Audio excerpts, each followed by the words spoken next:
Alors aujourd'hui, je voudrais vous inviter à changer un peu votre attitude. En tout cas, vous poser la question, est-ce qu'il n'y a pas une seconde possibilité dans la façon de m'y prendre pour apprendre l'anglais? Et on sait que en fait, l'attitude, la façon de s'attaquer un peu au problème, ça change tous les résultats. Et pour l'apprentissage d'une langue étrangère, enfin, ça a été démontré par tous les gens qui sont devenus, euh, performants dans l'apprentissage des langues.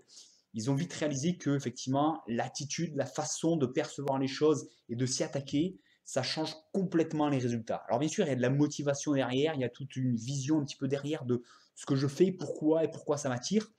Mais le résultat, c'est mon attitude, comment je m'attaque à l'apprentissage de l'anglais. Et moi, je vous invite aujourd'hui à vous positionner certainement d'une manière différente de d'habitude. C'est-à-dire que d'habitude, on a tendance à voir tout ce qui pose problème, tout ce qui est difficile, et on essaie de trouver des solutions.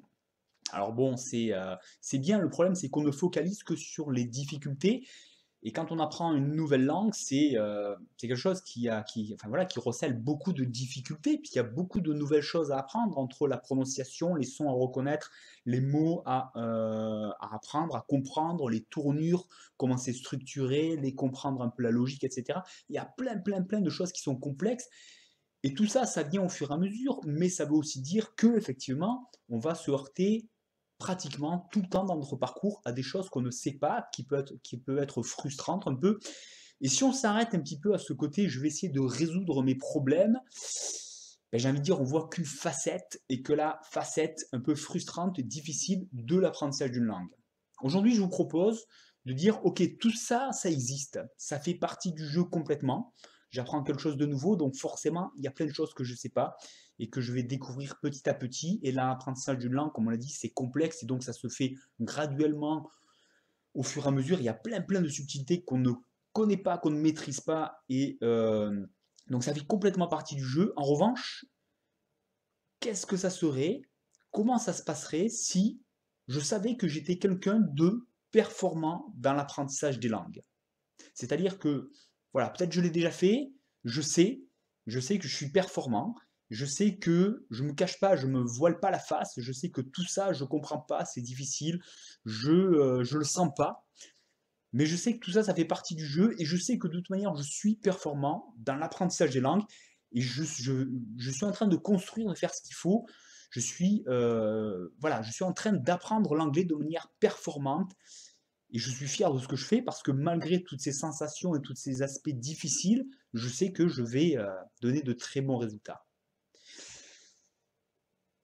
Qu'est-ce que vous seriez en train de faire maintenant si vous voyez les choses de cet aspect-là, et si, encore une fois, vous acceptez l'ensemble, vous savez qu'il y a toutes ces difficultés, mais vous voyez une image beaucoup plus grande que ça, et vous savez que vous avez une deuxième option, c'est de voir tout ça en sachant que vous pouvez être très performant dans cette exacte situation, la même situation, simplement ne focaliser que sur les difficultés, essayer un peu de les éliminer, vous acceptez toutes ces difficultés, et vous savez que vous êtes performant. Qu'est-ce que vous faites maintenant dans cette situation? C'est la question que je vous pose, parce que à partir de cette deuxième vision des choses, où on accepte un petit peu l'ensemble des conditions, et c'est vraiment un point fondamental, je pense, d'accepter l'ensemble de la situation avec toutes les difficultés, toutes les choses qu'on ne sait pas résoudre encore, sur lesquelles on bute. Et si on accepte tout ça en se disant, avec cette situation, je peux être performant, à ce moment-là, ça change toute la donne. Et là, je vous invite vraiment à vous mettre dans cet état d'esprit-là et vous dire, ok, si je suis comme ça, qu'est-ce que je fais maintenant tout de suite? Comment je m'y prends? Là, maintenant. Juste, la prochaine action, c'est quoi? Essayez ça. Voyez un petit peu ces deux aspects parce que les deux existent en permanence et c'est à vous de choisir. Donc, je vous lance le défi. Choisissez et puis voyez ce que vous faites maintenant pour faire progresser votre anglais. N'hésitez pas à me dire ce que vous avez fait, partagez ça, et puis on se retrouve très bientôt pour deux prochaines vidéos, et puis pour continuer à rentrer un peu dans tout ce processus-là. Mettez-moi un petit pouce en l'air si ça vous a plu, n'hésitez pas à vous inscrire à la chaîne YouTube pour qu'on se retrouve très bientôt, et I talk to you soon.